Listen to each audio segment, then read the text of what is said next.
Det udspringer jo lige så meget af, at vi gik og byggede om på vores egen cykler hele tiden et eller andet sted. Og drømmen var jo så at kunne få lov til at bygge om på andres også. Og det har vi jo så fået lov til nu, kan man sige. Så på den måde er vi jo privilegerede, fordi vi netop kan få lov til at blive ved med at bygge om. Det er det, der var hele ideen og drømmen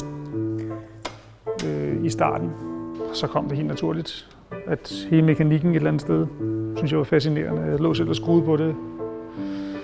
På de der cykler fra jeg var 11-12 år gammel. Frem til jeg blev 18, hvor jeg så fik min første gadecykel. Men det er jo lige så meget det der med at få lov til at skabe de her ting og gå sammen med nogle mennesker, man gider at hænge ud med og holde af at være sammen med.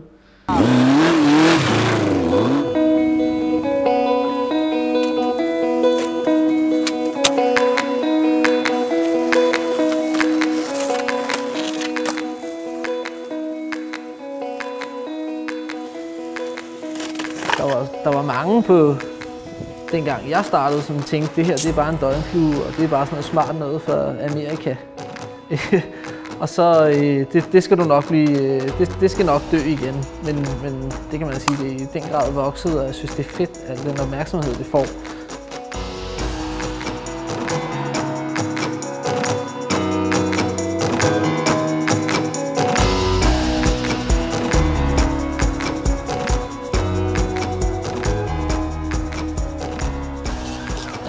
Det var jo egentlig også lidt af nød, at jeg begyndte at lave mine egne skateboards, fordi man ville jo gerne have nogle forskellige brædder at vælge imellem. Og så havde jeg bare ikke penge til at gå ud og købe skateboardsene. Så min kammerat og jeg, vi fandt ud af, at vi kunne prøve at se, om vi selv kunne lave nogle. Og det endte også med de her skateboards, som jeg gik og lavede i garagen derhjemme. Jeg endte også med at sælge det til nogle forskellige andre skatere. Og det tror jeg, at det der med at være den, der kan, det synes jeg også er sjovt.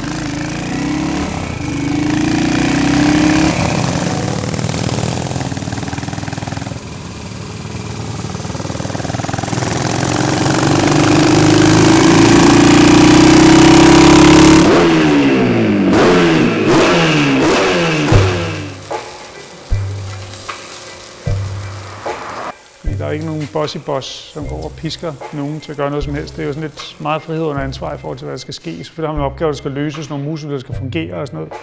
Altså, jeg har jo et ansvar over for Nicolas, og Nicolas har et ansvar over for mig, fordi nu har vi været i det så lang tid, så hvis en af os bæler ud på et tidspunkt, så sådan lidt, så får han sgu ris, ikke? Til røven, fordi det er sådan lidt, hey, det der sammenhold, man har i forhold til, at man har været om det så lang tid, at man ikke bare siger, nå,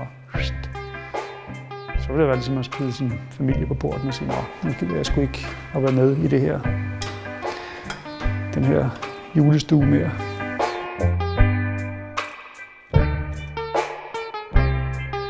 Det er jo væsentligt. Og det er jo også, det er jo alfa og omega, det er jo super vigtigt for at lave sådan noget som det her. For hvis man stod med det alene, hvis jeg stod med det alene, så havde jeg brændt sammen for lang tid siden.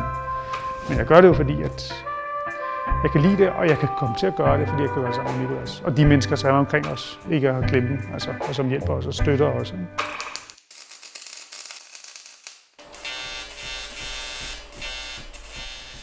Der er ikke et facit på forhånd, der er ikke en formular, vi går efter.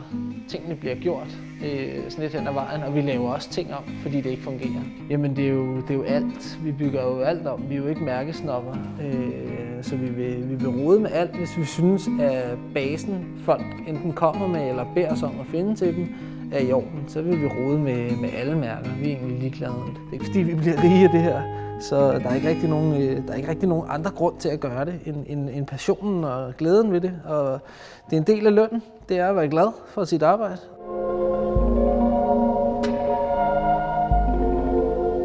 De første motorcykler, jeg lavede, fik jeg stor hjælp af Per, fordi jeg havde ingen mekanisk erfaring overhovedet. Jeg er ikke en boglig type, så det falder mig ikke naturligt at skulle gøre noget andet. Det her falder mig helt naturligt. Og der er nogen, der siger, men er det ikke enormt svært? Jo, det kan godt være, det er svært, men jeg ser det ikke som noget negativt, at det er svært. Jeg prøver at udnytte det der med, at det er svært til at lære noget nyt, og måske også flytte ved nogle opfattelser af, hvordan tingene skal gøres.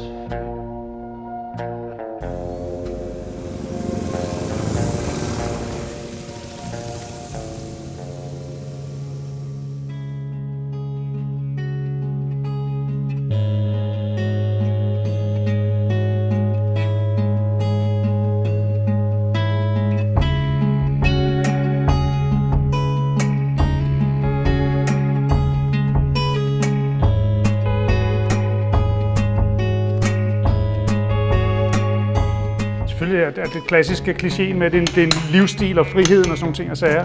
Og det er det selvfølgelig stadigvæk. Men det er jo lige så meget noget med, at det er min hjemmebane. Det er der, jeg altid har været. Jeg har altid siddet på ryggen og sådan en ged, ikke?